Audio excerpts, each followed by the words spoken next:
Tak silap aku Menteri Digital dah pernah bagi tahu segala urusan lesen apa semua ni berada di bawah Kerajaan Negeri Johor. Dan hari ni kita tengok terbukti. Akhirnya Menteri Besar Johor secara official tarik lesen network school. Kalau kita tengok sebelum ni bukan main lagi. Duk attack, duk maki pemimpin-pemimpin kerajaan persekutuan.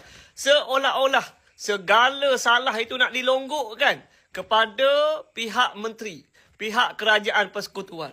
Sedangkan bidang kuasa nak tarik lesen dan sebagainya ini berada di bawah kerajaan negeri. Dah kalau kata tu tugas kerajaan negeri, yang kena maki, kena hamun tu Menteri Digital, apa kejadahnya?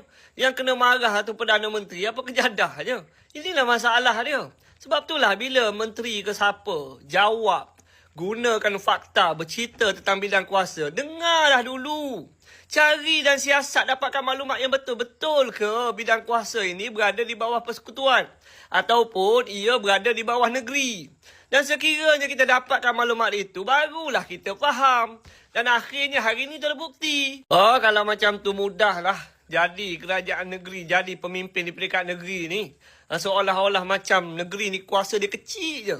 Tak boleh dibandingkan dengan kerajaan. Tak boleh lah macam tu. Masing-masing ada tugas, ada bidang kuasa masing-masing. Ada yang menjadi bidang kuasa kerajaan negeri yang langsung tidak boleh disentuh oleh kerajaan persekutuan.